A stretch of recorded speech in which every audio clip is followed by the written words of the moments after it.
नमस्ते मित्रों, मेरे YouTube चैनल में आपका बहुत बहुत स्वागत है।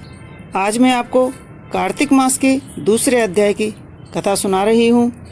इस कथा में गुणवती की कथा बताई गई है।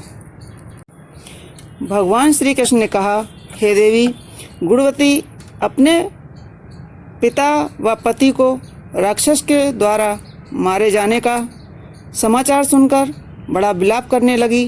हा नाथ, हा पिता, मुझको त्याग कर तुम कहाँ चले गए? मैं अकेली कन्या हूँ, तुम्हारे बिना अब मैं क्या करूँगी? अब मेरे भोजन और वस्त्र आदि की व्यवस्था कौन करेगा? घर में स्नेहपूर्वक मेरा पालन पोषण कौन करेगा? मैं कुछ नहीं कर सकती। मुझ विधवा की रक्षा कौन करेगा? मैं कहाँ जाऊँ, कहाँ रहूँ? मेरा तो अब कहीं ठिकाना नहीं रहा। इस तरह रोती और बिलखती गुणवती पछाड़ खाकर पृथ्वी पर गिर पड़ी और मूर्छित हो गई और देर तक पड़ी रही। फिर जब होश में आई तो पूर्वतः अत्यंत करुण विलाप कर शोक सागर में डूब गई। जब कुछ संभलती तो उसे ध्यान आता कि मेरे पिता तथा पति की मृत्यु के पश्चात उनकी क्रिया करनी चाहिए जिससे उनकी गति हो सके।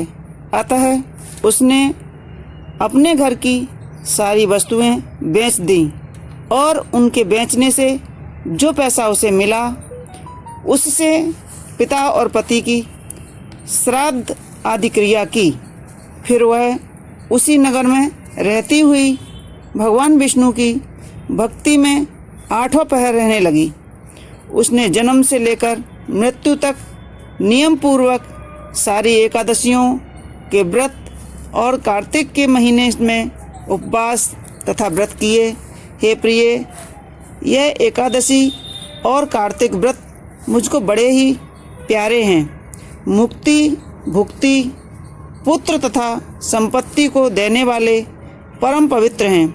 जो मनुष्य कार्तिक मास में जब तुला राशि पर सूर्य आता है तो सवेरे उठकर स्नान करते हैं, व्रत व उपासना करते हैं, वह मुझे बहुत ही प्यारे हैं। क्योंकि यदि वह बड़े पापी भी हों तो भी स्नान व व्रत के प्रभाव से उनको मोक्ष की प्राप्ति हो जाती है।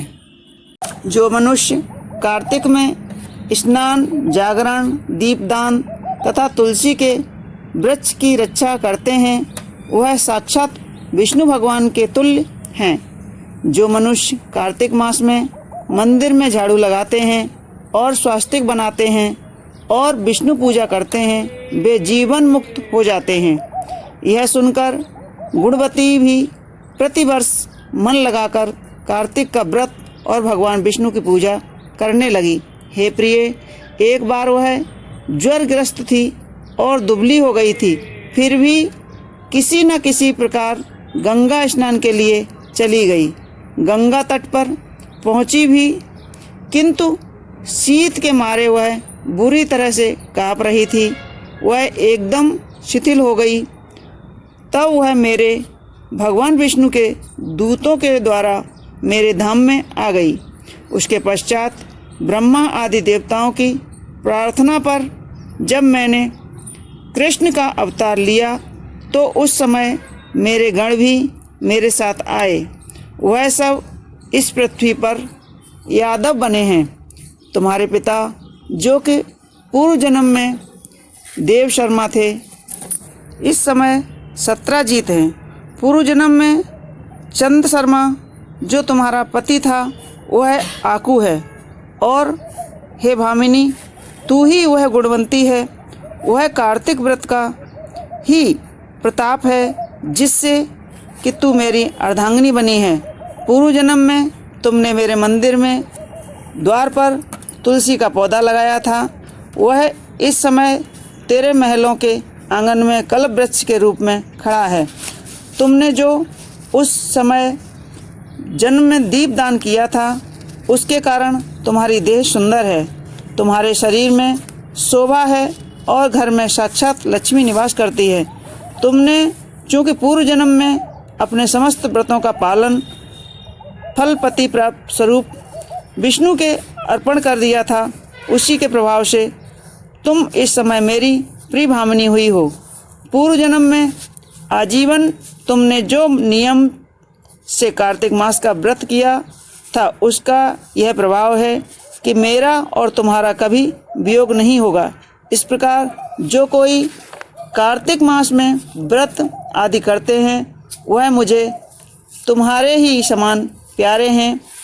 वह लोग जो दूसरे जप तप यज्ञ दान आदि करते हैं, कार्तिक मास में किए गए व्रत के समान उनका फल बहुत थोड़ा होता है, यानी कार्तिक मास के व्रतों का 16वां भाग भी नहीं होता है।